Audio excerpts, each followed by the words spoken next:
We're honored to be joined now by the Vice Chair of the Miami-Dade County Commission, role model, Oliver Gilbert. Thank you so much for joining us.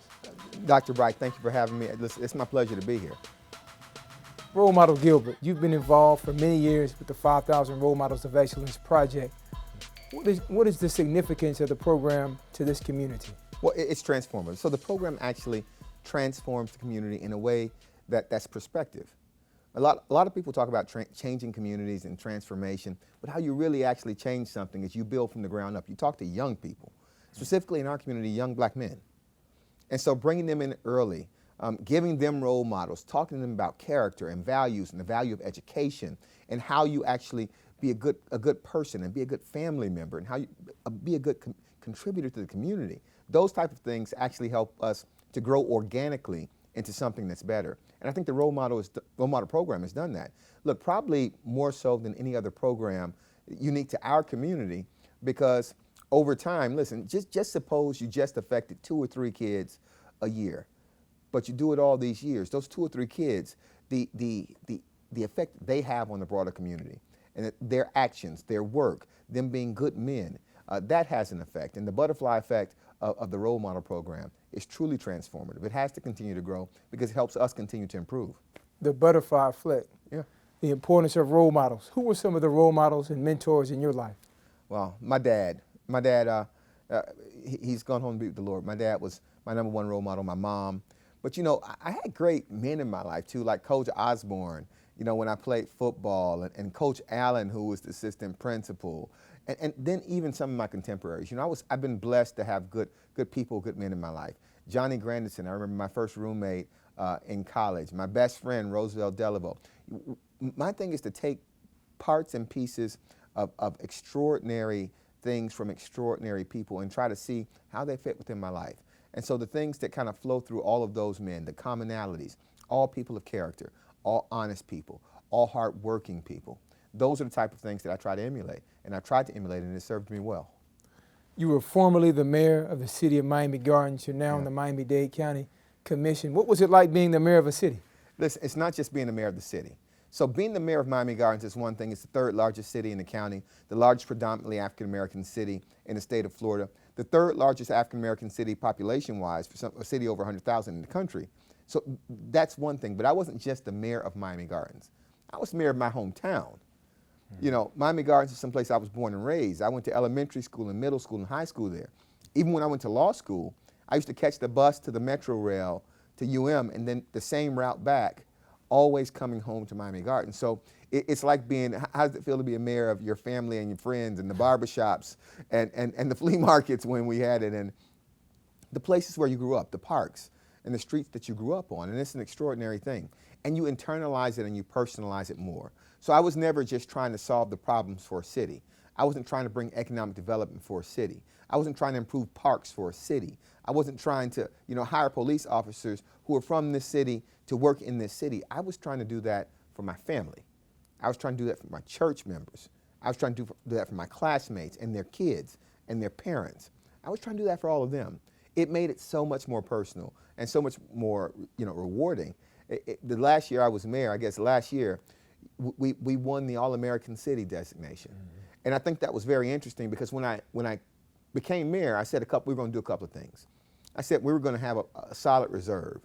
We're going to transform our police department. We're going to increase economic development and jobs, and we will be an All-American city. And check. All because we work together as a community to get that stuff done. And so it's very rewarding. You've had several roles in public service throughout your career. What are some of the differences between the roles, and what are some of the lessons that you've learned that you can carry forward in your new role? Well, when I was the mayor of Miami Gardens, being the mayor of Miami Gardens, you're the singular voice and leader of people who really needed a voice, a strong voice and leadership. And so setting the agenda was important. Having the opportunity to decide what we talked about and what we worked on communally. And not just what we did individually, but so if it was going to be litter, we're going to work on litter. Crime, we're going to work on crime. Economic development, we're going to work on economic development. Public space, we're going to work on public space. Being able to set that agenda was important and valuable, and I miss it sometimes. Being the county commission is just different.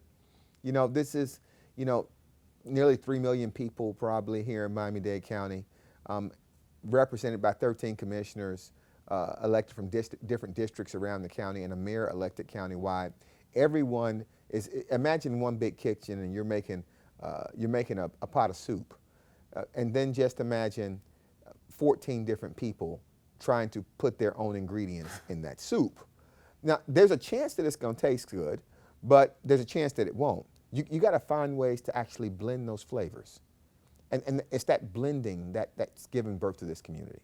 And so as I work with my colleagues on the county commission, as I work with the mayor, I'm always looking for ways to make us holistically a better community. We're fond of saying that we're a world-class community here in Miami-Dade County. We're not. Not yet. But we truly are young, and sometimes we miss that. When we compare ourselves to the New Yorks of the world and the Bostons of the world, those countries predate the country. Those cities predate the country. They're established. They've had the growing pains that we've yet to feel. How we actually develop from a transportation perspective, from an inclusion perspective, from an educational perspective, that's going to be for us to decide. And it's going to be based on our ideas and our imagination and our innovation. Look, I've always focused on not trying to be a better New York or a better LA or a better Boston, the best Miami we can be, the best Miami-Dade County we can be. We're the first of our kind. The best Miami-Dade County we can be. What are your closing words for role models and how they can be the best version of themselves? Oh, listen, to all the role models, I just say work hard. When you ask me what took a kid from Miami Gardens, who literally used to park cars for the stadium when it was built in front of his grandparents' house on 28th Avenue, I guess it was, and what made that same kid, a college graduate, a lawyer, prosecutor, a partner in a law firm, a city councilman, the mayor, and now a county commissioner and the vice chairman of the county commission. Oh, it's hard work and faith. Look, I refuse to believe that the limitations that people speak over me actually apply to me. Your words can't limit my accomplishments. Your words mean absolutely nothing. You have to have work that is persistent, a work ethic that says no matter what you say, look, I'm going to prove you wrong. When I was in law school, there was a dean who told me that don't worry about the dean's list or law review or moot court. Most of our black kids fell out. I told her I'd never been in the bottom third in anything in my life. I wasn't going to start with law school. I made the dean's list and graduated with honors. My work will determine how far I go. Their work will determine how far they go. Have work, listen to the good people, the good role models that you have, and have faith. If you work, it works. There is no limit. Thank you so much for your message and for your service. Role model, Oliver Gilbert. Thank you, Doctor.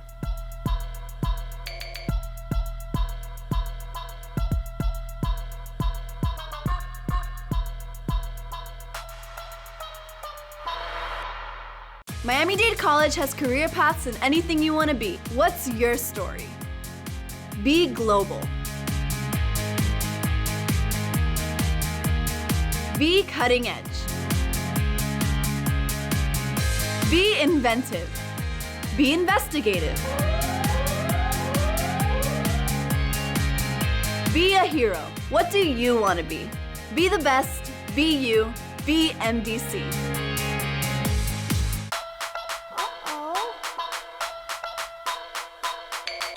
We are pleased to be joined now by 2018 Wilson Scholar from Miami Senior High School and recent graduate of Florida State University, Tommy Collins. Thank you for joining us, Tommy. Thank you for having me. Tommy, tell us about your childhood and your participation in the 5,000 Role Models of Excellence project. Well, my childhood was a bittersweet experience. I grew up in the streets of Overtown in a single-parent household, and so my mother didn't work, and we really struggled to make ends meet. But one thing I had in my childhood was love, and that's something that a lot of children in my predicament can use. As far as the 5,000 Role Models project, I joined my freshman year, and I can tell you right now, to be around so many young men who have that character of resiliency, it changed my life and my perspective. Who were some of your biggest influences and mentors growing up? So some of my biggest mentors and influences were my teachers. They always embraced me, and they always wanted me and saw more for me than I saw for myself. In my elementary school, I had Mrs. DeSeuss, a teacher who she fought against the other administrators when they wanted to put me on medication. They thought I had ADHD, and she was the only one who stood up for me. In middle school, I had Miss Gajardo, who truly believed in me and also protected me from the other administrators when they thought that I needed to be medicated. And so that's why on my career path now, I find myself fighting so hard for other students and other young Black and Hispanic students like me. You also play sports. What were some of the lessons that you take from sports, and what motivated you to pursue the academic path with the vigor and excellence that you did? So I played basketball and I ran track. And the one lesson I got from playing sports was to always believe in yourself and to let no one change your mind about what you can do. And so I chose to take the academic path because I remember one day in practice, my basketball coach told the team that this was our only way out of our predicament. And I refused to believe that my only way out of my predicament was to play sports. I knew that I can do so much more and that I can be so much more. And I refused to allow myself to believe that. And you've performed in an elite and an outstanding and a stellar way in your academics. What are some strategies that were successful for you that you would advise other 5,000 role model students who are coming behind you to implement? One of the keys to my success and one of my strategies was always believing in myself, having that passion. And so one of the things I would tell other 5,000 role model students who are coming up after me is to have a conversation with themselves, look themselves in the mirror and be honest with themselves. And sometimes it's very good to jot down notes to yourself. What I would do is I would get sticky notes and I would write down small keys to myself to remember: focus, drive, studying hard. There's no substitute for hard work. For example, when I was getting ready to apply for my PhD program, I wrote PhD on a sticky note and put it on my windowsill as I was studying for the GRE because I had that hunger and I had that vision. And so having that vision in front of you tangibly is something that's going to make a world of a difference. And so for those 5,000 role models coming up after me, make sure that you have that dream in front of you. Touch it, feel it, and do not give up on it. Tommy, I can remember when you graduated and you were on your way to Florida State. Now you're graduating in 3 years with a 4.0 GPA. What advice would you give to the graduating seniors of the class of 2021 on how they can follow the Tommy Collins template? Well, the first thing is I would tell them not to follow my template. I want them to go beyond my template. I want them to go beyond me. But one thing I will say is going back to that passion, having that drive, that's one of the things that they can always have with them. And I will also tell them that there's going to be many, many people who are going to be giving them advice, who are going to be telling them to do one thing or the other. But the most important aspect of taking that next step in their journey is having that conversation with themselves. They're going to be the key to their future and their success. And so until they're able to stop and look themselves in the mirror and understand what they truly want to do in their lives, they're going to be pretty much lost. And so if I had to give one piece of advice, it's be honest with yourself. But at the same time, I will also tell them, find mentors, find people who truly care about them and who can help guide them on that journey. For example, I had you, who would always check up on me when I was going up there to Tallahassee. I had other mentors as well who would call up and check up on me. And that's going to be vital and key to your success at that next level. What's the future for Tommy Collins? Oh, the future is very, very bright. My future is finishing my PhD in 4 years and opening up a private practice. I believe in that. You know, some people would have projected you to be going to the Florida State Penitentiary. Yes, sir. But we're happy to report and bless that you just graduated with a 4.0 from Florida State University. Congratulations. We're proud of you. We believe in you. We love you. Thank you. 5,000 role model, Tommy Collins. Thank you, thank you.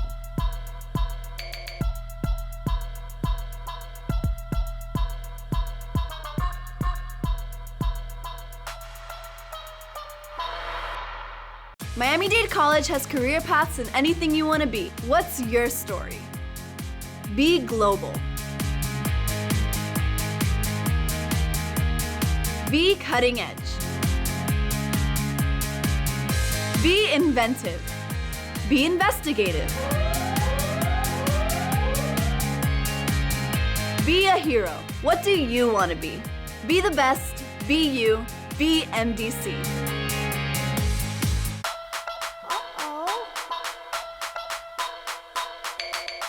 Welcome back, and it's truly an honor to be joined by the co-founder of the Trayvon Martin Foundation, Mr. Tracy Martin. Thank you so much for joining us today. Thank you for having me, Dr. Bright. Mr. Martin, you've been well acquainted with the 5,000 Role Models of Excellence project. What do you think the significance of this program is to the South Florida community? I think the significance of this program is that as young men in our community, often we come from broken homes, and so there's a need for that father figure or that role model figure in the home. Many times our young men are neglected by the fact that they fall wayside to the streets. And so the 5,000 Role Models for Excellence is an outlet for those young men that feel as though they don't have an alternative to anything other than the streets. And so the significance of this program is very important that our young men get engaged because it directs them towards another path. We are filming this show on the heels of the verdict in the Derek Chauvin trial about the death of George Floyd. What are your thoughts? Even though there was a conviction, and we're certainly glad that there was a conviction, that's just one piece of the puzzle.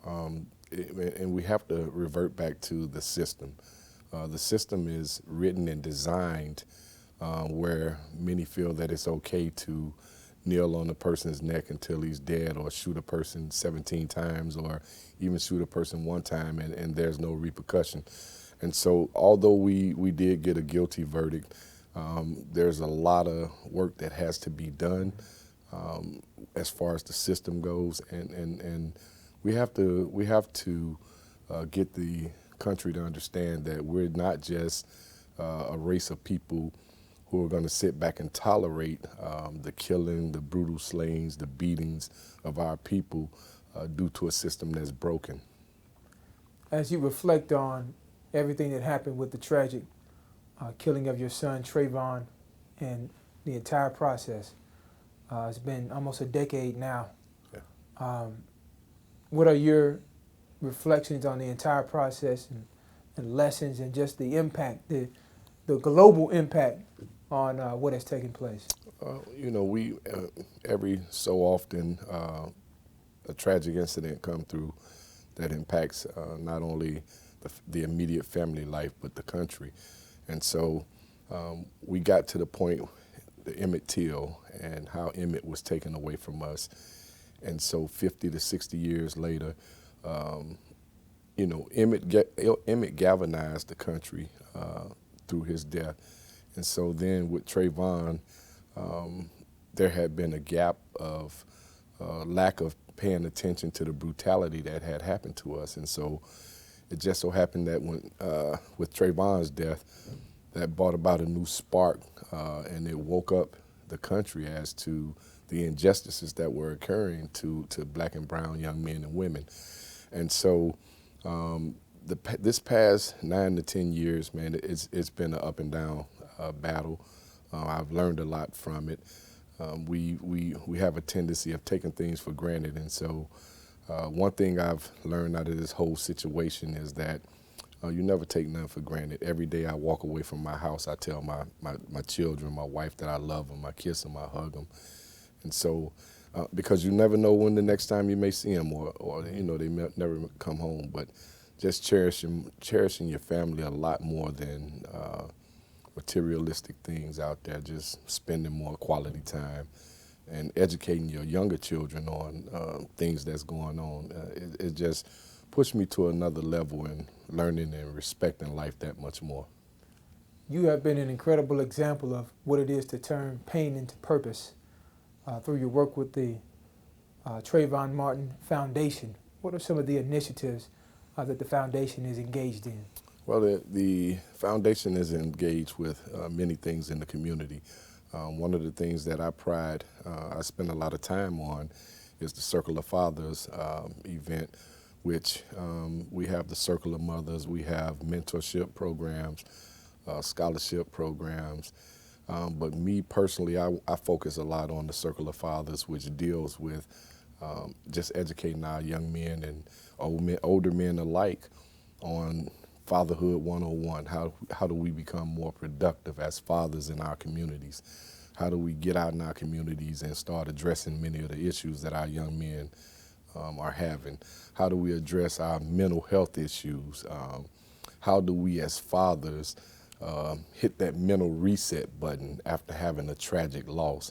And so tragedy has its way of bringing ups and downs out of you. And one thing I always say is that the death of Trayvon really built character in me. And so just being a part of, being an outlet for other fathers that have went through so many different tragedies and losses, it's sort of like a healing process. It helps the healing go that much more easier. And so being involved with the foundation, doing the work in the community, and just being that outlet for other families, not just fathers, but other families, it helps out, and it makes you feel like you're a part of the community. What is your message to 5,000 role model students and mentors who are watching this show? I think my message is simple, man. Know your worth. Understand who you are, because it doesn't seem as though the system is going to get fixed anytime soon. And so we have to understand our worth, know who we are, apply yourself, get educated on not just book education, but educate yourself on the things that's prevalent in our communities, inside and outside of our communities. Learn other cultures and just stay on the straight path. It's no directing the person on the straight path, but if you lay a blueprint out for yourself, understand where you want to go in life, understand what it takes to get there, and work hard to get there, you should be fine. Know your worth, know your value. Great words from my brother Tracy Martin. Thank you so much for joining us. Thank you for your service to this community and to this country. We are 5,000. No doubt. If you want to get involved with the nation's premier dropout prevention and mentorship program, the 5,000 Role Models of Excellence Project, give us a call at 305-995-2451, extension 2, or visit www.5000rolemodels.com. We hope that you get involved with the 5,000 Role Models. Until next time.